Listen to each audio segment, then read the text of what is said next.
ஓம் ஸ்ரீ ஜெய் சாய்ராம். வணக்கம். எல்லாரும் எப்படி இருக்கிறீங்கம்மா? நான் உங்களுக்கு போன எபிசோட்ல சொல்லியிருந்தேன், பாபாவோட சச்சரிதம் எல்லாம் இந்தியாவில இருந்து, சீரடியில இருந்து வந்துச்சு எனக்கு. அன்னைக்கு அது செவ்வாய்க்கிழமை 9ஆம் தேதியே வந்திருந்தது. அதை பத்தி தான் உங்ககிட்ட சொல்லியிருந்தேன். ரொம்ப நாளைக்கு அப்புறமா நிறைய பேர் பார்த்துருந்தாங்க, சப்ஸ்கிரைப் பண்ணியிருந்தாங்க கொஞ்சம் பேர். எனக்கு ரொம்ப சந்தோஷமா இருந்தது. பாபாவோட ஆசிகள் தாம்மா எல்லாமே நல்லபடியா அமைஞ்சது. எனக்கு அப்பாவுக்கு நன்றி நன்றி நன்றின்றே சொல்லிட்டு இருந்தேன். ரொம்ப சந்தோஷமா இருந்தது. புதுசா பார்க்குறவங்க சப்ஸ்கிரைப் பண்ணுங்க. ரொம்ப ரொம்ப நன்றிம்மா, ரொம்ப நன்றி. இப்போ இந்த செவ்வாய்க்கிழமை 9ஆம் தேதி சீரடியிலேருந்து எனக்கு அப்பாவோட சச்சரிதம் எல்லாம் வந்துச்சுன்னு சொன்னேன் இல்லையா? அன்னைக்கு ராத்திரி என்னமோ தெரியல, வழக்கத்துக்கு மாறா அன்னைக்கு வெள்ளனையே எல்லாரும் தூங்கிட்டோம். எல்லாரும் தூங்கியாச்சு. 10 மணிக்கெல்லாம் தூங்கிட்டோம். இடையில எனக்கு ஒரு முழிப்பு வந்துச்சு. முழிப்புன்னு சொல்ல முடியாது, நான் கண் திறக்கல. என்னுடைய மைண்ட் முழிச்சிருச்சு. சரியா? அது என்ன டைம்ன்னு நான் பார்க்கல. என்னுடைய மைண்ட் முழிச்சிருச்சு. சரியா? அது மைண்ட் முழிச்சதுமே என் கண்ணை பார்க்கறேன். கண்ணுக்குள்ள அந்த மண் எல்லாம் அப்படி தூவி விட்ட மாதிரி ஒரு கோல்ட் கலர் துகள்கள் மாதிரி அப்படியே பறந்துட்டு இருக்கு. இது என்னாச்சு, இது எதுக்கு என் கண்ணுக்குள்ள இப்படி வருது அப்படின்ட்டே நான் நினைச்சிட்டே பார்த்துட்டு இருக்கேன். சரியா? ஒருவேளை நான் லைட் போட்டபடி தூங்கிட்டனோ, லைட்டை பார்த்துட்டு தூங்கிட்டனா என்று கூட நான் என் மனசுல தோணுச்சுமா. அப்போ எனக்குள்ளேயே இருக்கு, அது தோணிட்டு இருக்குது. இது என்ன, இது இப்படி கோல்டு கலரா அப்படி மண்ணெல்லாம் தூவின மாதிரி வருதேன்னு பாபா கிட்ட சொல்றேன். அப்பா என்னப்பா இது என்று சொல்லி அப்பா கிட்ட கேட்கிறப்போ, அந்த அந்த மண் துகள்களா இருந்துச்சு இல்லையா, அதெல்லாம் அப்படியே ஒன்று சேருது. ஒன்று சேர்ந்ததும் அவங்க வலது காலை அப்படியே இடது காலுக்கு மேல வச்சபடி, அவங்க கைகள் ரெண்டையும் ஆசீர்வாதம் கொடுத்தபடியே அப்படியே ஒரு பெண் தெய்வத்தை நான் பார்த்தேம்மா. ஒரு பெண்ணோட உருவம் அப்படியே எனக்கு தெரிஞ்சது. சரியா? அப்போ நான் இதை கேட்கிறேன் அப்பா கிட்ட. அப்பா யாருப்பா இது, யாரு வர்றாங்க, யாரு எனக்கு காட்டுறீங்க, யாருப்பா இதுன்னு அப்பா கிட்ட கேட்டுட்டே இருக்கிறேன்னா, அந்த அந்த அந்த உருவம் என்ன நோக்கி அப்படியே கண்ணுக்குள்ள கிட்டே வந்துட்டே இருக்குது. மெதுவா, எப்படி சொல்ல, ரொம்ப ஸ்பீடாவும் வரல, ரொம்ப மெதுவா அப்படியே வந்துட்டே இருக்கு எனக்கு கிட்ட, என் கண்ணுக்கு கிட்ட. அப்ப நான் அதை பார்த்துட்டே இருக்கேன். யாருப்பா இதுன்னு சொல்லி அப்பா கிட்டயே கேட்டுட்டு பார்த்துட்டே இருக்கேன். அதுல அவங்கள சுத்தி அந்த ஆர்க், அந்த ஆறா ஒளிவட்டம் சொல்லுவாங்க இல்லையா, அதெல்லாம் தெரியுது. ஒரு பெண்ணோட உருவம் அவங்க இருந்தபடியே அப்படியே வந்துட்டு இருக்காங்க. அவங்கள பார்த்ததும் எனக்கு, அவங்க கொஞ்சம் கொஞ்சமா எனக்கு கிட்ட வர்றாங்க. என் கண்ணுக்கு அப்படியே தெரியுதுமா. அப்படியே வந்தவங்க எனக்கு கிட்ட வரல. இந்த எனக்கு தெரியுது, ஒரு பெண் தெய்வம் தான் வந்திருக்காங்க. இது யார் இந்த பெண் தெய்வம், எதுக்காக வந்திருக்காங்கன்னு சொல்லி என் அப்பா கிட்ட கேட்டுட்டே இருக்கிறேன் நான். அப்பா யாருப்பா இது, எதுக்காக வந்துட்டு இருக்காங்க, என்ன ஆச்சுப்பான்னு சொல்லி நான் கண்ணை திறக்கல. எனக்கு தெரியும், கண்ணுக்குள்ள பரமாத்மா வந்ததை பத்தி நான் உங்ககிட்ட சொல்லியிருக்கணும். முதல் பரமாத்மா என் கண்ணுக்குள்ள வந்திருந்தார். அதுக்கு முதல்ல அப்பா வந்திருந்தார். அப்பா வந்தது நான் அடிக்கடி உங்களுக்கு சொல்லியிருக்கணும். என்னுடைய பழைய எபிசோடெல்லாம் பார்த்தீங்கன்னா அதுல தெரியும். அப்பா வந்திருந்தார், பரமாத்மா வந்திருந்தார், அதுக்கப்புறம் லக்ஷ்மி அம்மா வந்திருந்தாங்க. அது அவங்களையும் பார்த்தேன். முகம் ரொம்ப கிட்ட பக்கத்துல அவங்கள வடிவா பார்த்தேன்னா, இப்போ எனக்கு இந்த அம்மன் சிலை, ஒரு எப்படி அம்மன் சிலை அப்படி கோல்ட் கலரா இருக்குமோ அது மாதிரி எனக்கு தெரியுது. அப்ப அது அம்மன் மாதிரி தான் தெரியுது. எனக்கு ஒரு அம்மா ஒரு பெண் தெய்வம் இருக்காங்க. அப்படியே இப்ப கிட்ட வந்துட்டே இருக்காங்க. நான் அவங்க வரட்டும், கிட்ட வந்தா எனக்கு தெரியுமே, இதுல லக்ஷ்மி அம்மாவா வர்றாங்க, இல்ல அம்மனா வர்றாங்கன்னு என் மனசுல அப்படியே நினைச்சிட்டே இருக்கிறேன். என் கண்ணுக்குள்ள வந்தது போல லக்ஷ்மி அம்மா சிலை என்கிட்ட இருக்குது. இப்போ பாருங்க, நான் அதுல போட்டோ போடுறேன். அவவே மாதிரி, ஆனா அந்த தலையில ஆர்க் இருக்கு இல்லையா, அது தலையில மட்டும்தான் இருக்குது. ஆனா இந்த ஆர்க் அவங்க கை வரைக்கும் இருந்தது. அவங்க காலையும் வலது காலை இடது காலுக்கு மேல வச்சிருந்தாங்க. 2 கை தான் தெரிஞ்சது ஆசீர்வாதம். எனக்கு எனக்கு தெரிஞ்சது அதுதான். ஆசீர்வாதம் தந்துட்டு இருந்தது. இப்ப இதுல வந்து லட்சுமி அம்மா தாமரை பூல இருக்காங்க இல்லையா, ஆனா அவங்க அப்படி இல்லை, சாதாரணமா சும்மா ஒரு இதுல இருக்கிற மாதிரியே இருந்தது. அப்படித்தாம்மா என் கண்ணுக்குள்ள வந்தவங்க இருந்தாங்க. அதுல கிட்ட வரும்போது அப்படியே ஒரு வேல், ஒரு சூலம் சூலம் இருக்கு இல்லையா, அந்த திரிசூலம்னு சொல்லுவாங்க இல்லையா, 3 இது வந்தா அந்த திரிசூலம் மாதிரி அந்த சூலம் அப்படியே கிட்ட வந்துச்சு. என் கண்ணுக்கு கிட்ட வந்ததும் நான் அப்படியே திகைச்சிட்டு, எனக்கு எனக்கு என் மனசுல அப்படியே உடனே நான் நினைச்சது எங்க குலதெய்வத்தை தாம்மா. குலதெய்வம், எங்களுடைய குலதெய்வம் காத்தவராயர் வைரவர் என்று சொல்லியிருந்தேன் இல்லையா, அங்க வந்து அப்படி இப்படி இப்படித்தான் திரிசூலம் வச்சிருப்பாங்க. அப்படியே வந்து ரொம்ப பக்கத்துல வந்து அப்படியே நிக்குது, பறந்து வந்துச்சுது இல்லையா. அப்படியே அந்த உருவம் வந்துட்டு அப்படியே யாருப்பா யாருப்பா இவங்கன்னு கேட்கும்போது அது ஒரு திரிசூலமாகி அப்படியே எனக்கு முன்னால வந்து அப்படியே நின்றுச்சுது. அதுக்கப்புறம் யாரு எனக்கு என்னுடைய நினைவெல்லாம் வைரவர் காத்தவராயர் வைரவரையே நான் நினைச்சிட்டு இருக்கும் போது எங்க குலதெய்வம் தானா அப்படின்ட்டு அப்படியே மனசுக்குள்ள நினைக்கும் போது அப்படியே அது இடப்பக்கமா சரிஞ்சுது. சரிஞ்சிட்டு அப்படியே பறந்து கொண்டு அப்படியே பின்னாடி பின்னாடி போய் அப்படியே இல்லாம போயிடுச்சுமா. இது யாரு என் மனசுல அப்படியே தோணுச்சு. அப்படியே இல்லாம போனதும் என் கண்ணுக்குள்ள ஒரே இருட்டா இருக்கு. அப்போ நான் அப்படியே சின்ன சின்ன புள்ளியா போயிட்டு அப்படியே இல்லாம போயிடுச்சு. இது யாருப்பா, யாரு வந்தது, வைரவரா காத்தவராயரா இல்லது எங்களுடைய ஒரு பெண் தெய்வம் மாதிரி எனக்கு தெரிஞ்சுதே. எனக்கு அவங்களோட கண், மூக்கு, வாய் அப்படி அதெல்லாமே தெரியல, முகத்தோடைய ஒரு அடையாளம் மட்டும்தான் தெரிஞ்சது. அப்படியே அவங்க இருக்கிற மாதிரி ஒரு புடவை எடுத்துட்டு அப்படி இருக்கிற மாதிரி தெரிஞ்சுது. அவ்வளவுதாம்மா எனக்கு தெரிஞ்சது. முகம் கிட்ட வரவே இல்லை. அவங்க கிட்ட வந்திருந்தா ஓரளவுக்கு அவங்க முகத்தை பார்க்கும்போது எனக்கு தெரிஞ்சிருக்கும் லக்ஷ்மி அம்மாவா இல்ல பார்வதி அம்மாவாண்டு. அப்படி அப்படி கூட எனக்கு தெரியல. யாருப்பான்னு அப்பா கிட்ட கேக்குறேன். இப்ப இது கண்ணுல யாருமே இல்லை என் கண்ணுக்குள்ள. என் அப்பாவை கேக்குறேன். கண்ணு திறந்து பாக்குறேன், யாருமே இல்லை. அப்பாவை பார்த்து கேட்கிறேன், யாருப்பா இது, சொல்லுங்கப்பா, யார் இது வந்தது, அம்மனா இல்லது பராசக்தி அம்மாவா அல்லது லக்ஷ்மி அம்மாவா வந்தது என்று கேட்கும்போது அப்பா ஒரு மாதிரி அப்படி சிரிப்பாருன்னு நான் உங்களுக்கு சொல்லியிருந்தேன் இல்லையா, அது மாதிரி சிரிச்ச மாதிரி இருந்தது என் கண்ணுக்குள்ள.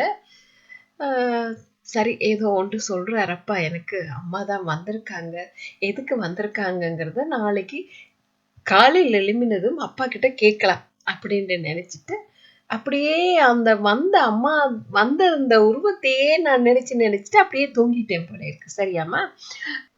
இதுல பாருங்க, நான் அதை வந்து எல்லாத்தையுமே டைரியில எழுதி வச்சிருக்கேன். டைரின்னு சொல்ல முடியாது, ஒரு புக்ல எப்பவுமே அப்பா செய்யறது எல்லாமே அடுத்த நாள் எழுதி வைக்கிறேன்னா, அது எதுக்கு எழுதினேன்னு எனக்கே தெரியாதுமா. வேற எதுவுமே நான் எழுதுறது இல்லை. ஆனா பாபா எனக்கு செஞ்சதுகள், கடவுள் காட்சி தந்தது எல்லாத்தையுமே நான் எழுதி வைப்பேன். அது இப்படி ஒரு யூடியூப் நிகழ்ச்சி ஆரம்பிக்க போறது எல்லாமே எதுவுமே எனக்கு தெரியாது. அப்பா தான் செய்ய வச்சார். நான் பாருங்க அதுல எழுதி இருக்கிறத ஒரு போட்டோ எடுத்து உங்களுக்கு போடுறேன். உங்களுக்கு தெரியும் அதுல என்ன என்ன மாதிரி கிறுக்கி எழுதி வச்சிருக்கேன்னு பாருங்க. அந்த போட்டோ ஆடின பக்கத்தையும் போட்டிருக்கிறேன், அம்மா கண்ணுக்குள்ள வந்ததையும் அதுல எழுதி வச்சிருக்கிறேன். காலையில் எழுப்பினதும் என் மனசுல அதே தான் நினைவுல வருது. அம்மா வந்தது, அந்த ஒரு பெண் தெய்வம் இல்லையா வந்திருந்தாங்க, வந்தது எனக்கு ரொம்ப சந்தோஷமா இருந்தது. அப்படியே அந்த திரிசூலமா மாறி அப்படியே பறந்து போனது நான் பார்த்தேன். அது வந்து அப்படியே நின்றுச்சுது நேரா. அதுக்கப்புறம் ஒரு பக்கம் சரிஞ்சபடிதான் அது பறந்து போயிட்டு இருந்தது. நேராவே போகல, சரிஞ்சபடி அப்படியே பறந்து போயிட்டு இருக்குது. அப்போ அப்பா கிட்ட காலையில நான் மோங்கலிட்டு வந்து விளக்கேத்தி வைப்பேன் இல்லையா, விளக்கேத்தி வச்சுட்டு அப்பா கிட்ட கேக்குறேன், அப்பா யாருப்பா வந்தது, அதுல வந்தது யாருன்னு எனக்கு சொல்லுங்க, என்னத்துக்காக வந்தாங்க, எதுக்கு, என்ன என்ன நடக்க போகுது, யாருக்கும் ஏதாச்சும் நடக்க போகுதாப்பா, ஏதாவது தவறா நடந்துடக்கூடாதுப்பா, நீங்க இருக்கிறீங்க, பார்த்துக்கொள்ளுங்கப்பா, எங்க குடும்பத்தை நீங்க தான் பார்த்துக்கணும் என்று சொல்லி அப்பா கிட்ட மனசு நொந்து அப்படி உருகி அப்படி நினைச்சிட்டே, அப்பாவை நினைச்சிட்டே கண்ணை மூடி அப்பாவை நினைச்சு வணங்கிட்டு நான் கண்ணு திறந்ததும் ஒரு பெரிய ஒரு மகிமை செஞ்சிருந்தாருமா. அப்பாவுடைய, என்னோட அப்பாவோட அந்த போட்டோ இருக்கு இல்லையா, நான் போட்டோன்னு சொல்ல மாட்டேன், என்னோட அப்பா தான் அது. அப்படி ஒரு பக்கத்துக்கு சரிஞ்சார். அப்போ நான் எதுக்குமே நடக்கல, யாருமே இல்ல, எதுவுமே நடக்கல. நான் அப்பாக்கு முன்னாடி இருந்து வணங்கிட்டு தானாவே அப்படி சரிஞ்சதும் எனக்கு ரொம்ப இதாயிருச்சு. மனசு எல்லாம் ஏதோ செஞ்சு என் மேல எல்லாம் அப்படி மயிர் கூச்சரிஞ்சு என்னமோ எல்லாம் ஆயிடுச்சுமா. கொஞ்ச நேரம் நான் என்னைய மறந்து போயிட்டேன். அப்பா என்று சொல்லி அப்பா அப்பா பார்த்தப்போ, அப்பா நீங்க இப்ப அசைஞ்சீங்களே, நான் உங்களை பார்த்தனேப்பா, நீங்க அசைஞ்சீங்க, நான் பார்த்தேன்ப்பா, நான் பார்த்தேன்ப்பான்னு அப்பா கிட்ட சொல்லும் போது என்னோட அப்பா சிரிச்சாருமா. அதையும் நான் பார்த்தேன். அப்போது அப்பா கிட்ட கேட்டேன்ப்பா, அப்பா எதுக்காகப்பா வந்தாங்க, என்னத்துக்காகன்னு சொல்லும்போது அப்பா எனக்கு உணர்த்தினார். வந்தது அம்மன் தான் உன்னை தேடி வந்தாங்க, உனக்கு துணையா இருப்பாங்கன்னு சொல்லித்தான் அவங்க திரிசூலத்தை உனக்கு காட்டிட்டு போயிருக்காங்கன்னு சொன்னேன். அது கேட்டது என்னப்பா என்ன நடக்க போகுது என்று நான் அப்பா கிட்டே பார்த்து கேட்டுட்டே இருக்கேன். அப்பா அப்படியே என்ன பார்த்துட்டே இருந்தாருமா. அது அந்த நாள், அந்த நேரம்,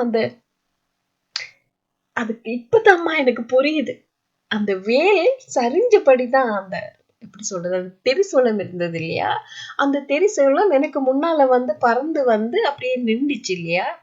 அம்மனா இருந்தாங்க, அவங்க வந்தது, அப்புறம் அது அப்படியே திரிசூலமா மாறி என் முன்னால வந்து நேரம் நின்றுச்சுது. நின்றதுக்கு அப்புறம் அது சரிஞ்சு ஒரு பக்கம் சரிஞ்சதா சொன்னேன் இல்லையா, சரியா பாபா எந்த பக்கம் சரிஞ்சாரோ கண்ணை திறந்து நான் பாக்குறப்போ அதே பக்கம்தாம்மா இந்த திரிசூலமும் சரிஞ்சது. சரிஞ்சு அப்படியே அப்படியே அப்படியே அப்படியே பறந்து அப்படியே போயிட்டேன். அது அப்படியே போயிட்டுது. அப்ப இதையே தான் அப்பா எனக்கும் காட்டியிருந்தார். அப்படியே அப்பா சரிஞ்சது காட்டியிருந்தார். எனக்கு காவலா துணையா இருப்பேன்னு என்னோட அம்மாவும் வந்து சொல்லிட்டு போயிருக்காங்க. அப்பா கிட்ட நன்றி நன்றி நன்றி நன்றின்னு சொல்லிட்டே இருந்தேம்மா. எனக்கு என்ன சொல்ல, அப்பாக்கு கோடி நன்றிகள்னு சொன்னாலும் பத்தாது. ஏதோ நடக்க போறது, அதை பத்தி தான் அப்பா ஏதோ சொல்லிட்டு இருக்கார். எல்லாமே அப்பா பார்த்துப்பார். அந்த மன தைரியம், நம்பிக்கை எல்லாத்தையுமே அப்பா எனக்கு கொடுத்துட்டார். எனக்காக என்னோட குலதெய்வங்களும் இருக்காங்க, எல்லாரையும் கூப்பிட்டு இருக்கார் பாபா.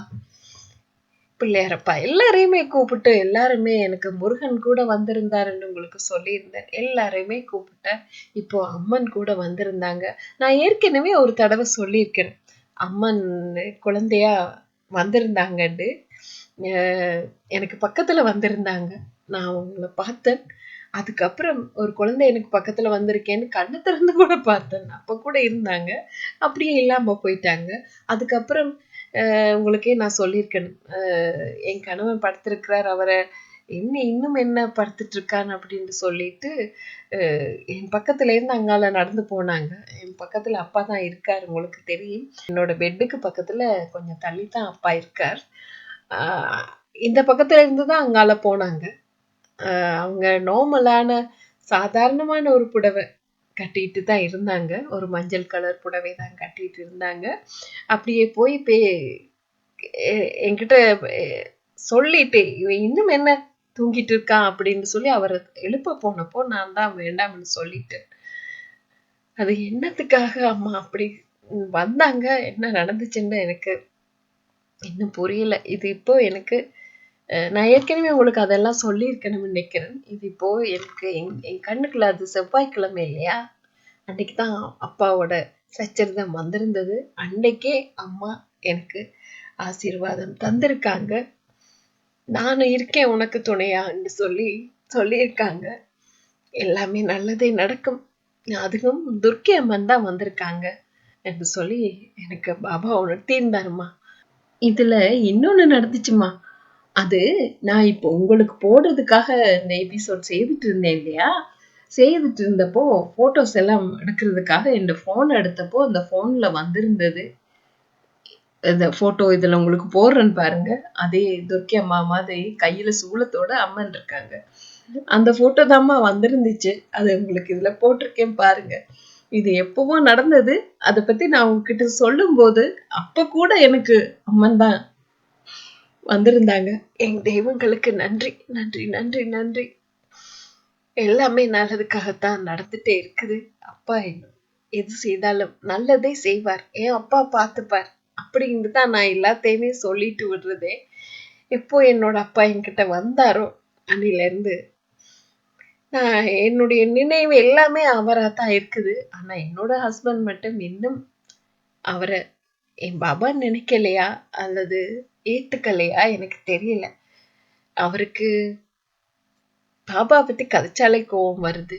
அதனால நான் அவரை பத்தி கதைக்கிறது இல்லை. எனக்கு நடக்கிறது எல்லாமே எனக்கு என் கண்ணுக்கு தெரிஞ்சாலும் என் ஹஸ்பண்டுக்கு அதை பத்தி எதுவுமே தெரியாது, சொல்றது இல்லை. அவர் அப்படி என்கிட்டயே சொல்லிட்டாரு இல்லையா, எதையுமே நீ எனக்கு சொல்ல தேவையில்லை அப்படின்ட்டு. என்ன எனக்கு ஏதோ பைத்தியம் பிடிச்சிருக்கு அப்படிங்கிற மாதிரி தான் எல்லாருமே நினைச்சிட்டு இருக்காங்க. ஒரு நாளைக்கு புரிய வைப்பார் பாபா. எனக்கு அந்த நம்பிக்கை இருக்குது. பாபா ஒரு நாளைக்கு புரிய வைப்பார் அவருக்கு. எல்லாம் நல்லதே நடக்கும். அந்த நம்பிக்கையும் எனக்கு இருக்குது. இதுக்கப்புறம் இரவு ஆரத்தி செய்வேன் இல்லையா, இரவு ஆரத்தியும் போது ஆரத்தி எல்லாம் முடிச்சதுக்கு அப்புறமா அகல் விளக்குல பாருங்க என்ன வந்திருக்குன்னு. என்னாலேயே நம்ப முடியல. அதுல வந்திருக்கிறத பார்த்து நான் திகைச்சு போயிட்டேன். அதுல என்னோட மகனும் இருக்கான். சின்ன வயசுல அவன் இருந்த அந்த உருவம் அப்படியே தெரியுது. அந்த தீபத்துல ஒரு கண் தெரியுது புரியும்பா. அந்த கண்ணு பக்கத்துல வைரவரும் நிக்குங்க என்ன வந்திருக்குன்னு. என்னாலேயே நம்ப முடியல. அதுல வந்திருக்கிறத பார்த்து நான் திகைச்சு போயிட்டேன். அதுல என்னோட மகனும் இருக்கான். சின்ன வயசுல அவன் இருந்த அந்த உருவம் அப்படியே தெரியுது. அந்த தீபத்துல ஒரு கண் தெரியுது புரியும்பா. அந்த கண்ணு பக்கத்துல வைரவரும் நிக்கிறேன் நாய் ரூபத்துல. நான் இதுல போடுறேன், நீங்க பாருங்க. அப்பா கிட்ட நான் காலையில கேட்டிருந்தேன், எதுக்காக துர்க்கி அம்மா வந்திருந்தாங்க, எதுக்கு அவங்க சூளம் எல்லாம் காட்டிட்டு போய் எனக்கு முன்னால நின்று அப்படியே சரிஞ்சு போச்சுது. அதே மாதிரி அப்பாவும் காலையில அப்பா கிட்ட கேட்கிறப்போ அவருடைய அந்த போட்டோ அப்படியே அதே பக்கத்துக்கு அப்படியே சரிஞ்சு நின்றுது. அப்ப நான் அப்பா கிட்ட சொன்னேன், நான் பார்த்துட்டேன்ப்பா, நான் நீங்க அசைஞ்சதை பார்த்துட்டேன்ப்பான்னு சொன்னப்போ அப்பா பேசாம அப்படியே சிரிச்சபடியே இருந்தார். எனக்கு ஒண்ணுமே புரியல, எதுக்காக இது நடந்ததுன்னு கேட்டதுக்கு அப்பா இப்போ ஆரத்தி விளக்குல காட்டியிருந்தார், என்னோட மகனை காட்டியிருந்தார், கண்ணையும் காட்டியிருந்தார், வைரவரையும் காட்டியிருந்தார். அப்போ எனக்கு புரிய வச்சுட்டார், நீ உன் மகனை கவனமா பார்த்துக்கோன்னு சொல்லி அந்த கண்ணை காட்டி அது மூலமா எனக்கு அவனை கண்காணிச்சுக்கோன்னு சொல்லியிருந்தார். இப்போ நான் என்ன செய்ய, எனக்கு அப்ப கூட எனக்கு அது புரியல. அவனுக்கு இவ்வளவு ஒரு பெரிய ஒரு ஆக்சிடென்ட் நடக்க போகுதுங்கிறத எனக்கு அப்ப ஒண்ணுமே புரியலம்மா. எனக்கு நான் அவனை பார்த்துக்க சொன்னா எப்படி சொல்றது அவன்கிட்ட. நான் என்ன ஏற்கனவே அவங்க சொல்லிட்டே இருப்பாங்க பிள்ளைங்க, நீங்க எப்பவும் அம்மா பயப்படுறீங்க, எப்பவும் எதுக்கும் கவனம் சொல்லாதீங்கம்மா, நீங்க சொல்றதால தங்களுக்கு அப்படி சின்ன சின்ன இதுகள் நடக்குது அப்படின்னு சொன்னாங்க. அது கேட்டதுக்கு அப்புறம் எனக்கு மனசு கஷ்டமா போயிடுச்சு. எதுக்காகப்பா, எதுக்காக நான் சொல்றது எதுவுமே அவங்க நம்புறாங்க இல்ல, மனசு நோக்கக்கூடிய மாதிரி கட்டாயப்படுத்தி அப்படியெல்லாம் என்னால சொல்ல வரல. அப்ப நான் என்னப்பா செய்ய, நான் எதுக்குமே சொல்ல முடியாதே அப்படின்னு அப்பா கிட்ட சொன்னேன். நீங்க தான் பாத்துக்கணும், என் பிள்ளைய நீங்க தான் பாத்துக்கணும்ப்பா, என் பிள்ளைங்களை சொல்லி அப்பா கிட்டயே நான் சொல்லிட்டு அப்படியே விட்டுட்டேன். அதை பாருங்க, அந்த போட்டோல இவ்வளவு அழகா அதுல அப்படியே என்னோட மகன் இருக்கா. நான் உங்களுக்கு இதுல போட்டோ போடுறேன்னு பாருங்க. அந்த கண் கூட அழகா இருக்குது. அதுல பாருங்க, அந்த வைரவர் வந்திருக்கார். வைரவருடைய அந்த உருவம் எல்லாம் அப்படியே எங்க வீட்டு ஷனா குட்டி இருக்காங்கன்னு சொன்ன இல்லையா, சரியா அவ மாதிரியே இது கருப்புல இருக்கு. சரியா அவ மாதிரியே எனக்கு இருந்துச்சுது. கண்ணை பாருங்க, அதுல வைரவருடைய கண் அப்படியே தெரியுதுமா. நிச்சயமா உங்களுக்கும் அதுல அப்படியே தெரியும்.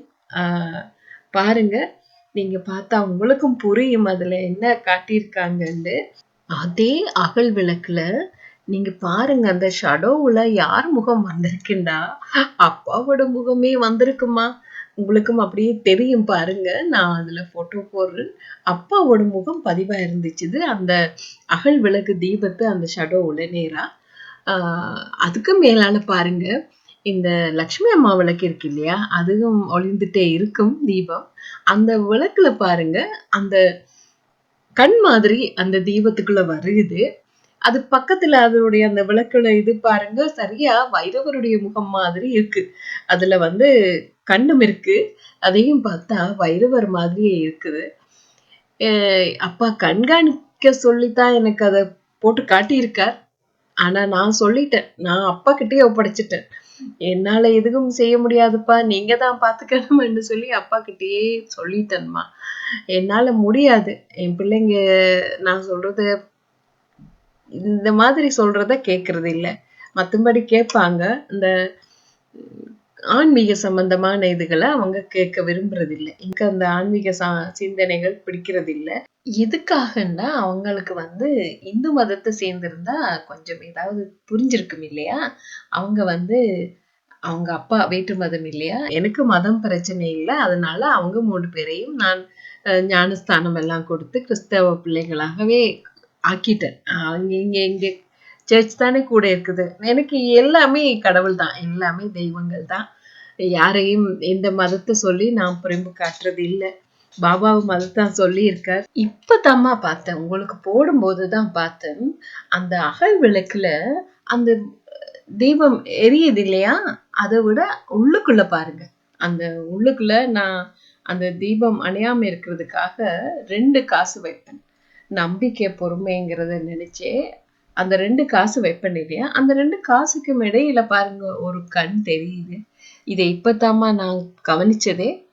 உங்களுக்கு போடும்போது தான் இதை கவனிச்சேன். பாபா கவனிக்க சொல்லி இருக்கார். நான் கவனிக்கல. அதனால அப்பா தான் பார்த்துக்கிட்டார். என் அப்பா தான் என் பிள்ளைய மறுபடி என் கையில கொடுத்ததே அப்பா தான். இப்படி எல்லாம் செய்வாருமா.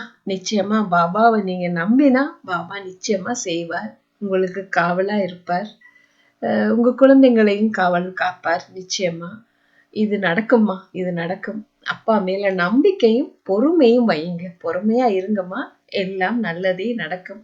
அப்பாவே எல்லாமே பார்த்துக்குவார் என்று சொல்லிட்டே அப்பா பாதத்துல வச்சிடுங்க. அப்பா கால்களை கெட்டியா பிடிச்சுக்குங்கம்மா. அவர்கிட்ட சரணடைஞ்சிருங்க. அவரே எல்லாமே பாதுகாப்பார். நல்லதே நடக்கும். எல்லாருக்கும் நல்லது நடக்கும். நான் எல்லாருக்காகவும் தான் பாபா கிட்ட தினமும் வேண்டிட்டே இருக்கேன். வீட்டுல இருக்கும் போதெல்லாம் செஞ்சுட்டே இருக்கிறேன். என் பாபா தான் பாதுகாப்பார் எல்லாரையும். எல்லாமே நல்லதே நடக்கும். மீண்டும் அடுத்த அத்தியாயத்துல பாபா ஆசிகளோட உங்களை சந்திக்கிறேன். ஜெய் சாய்ராம்.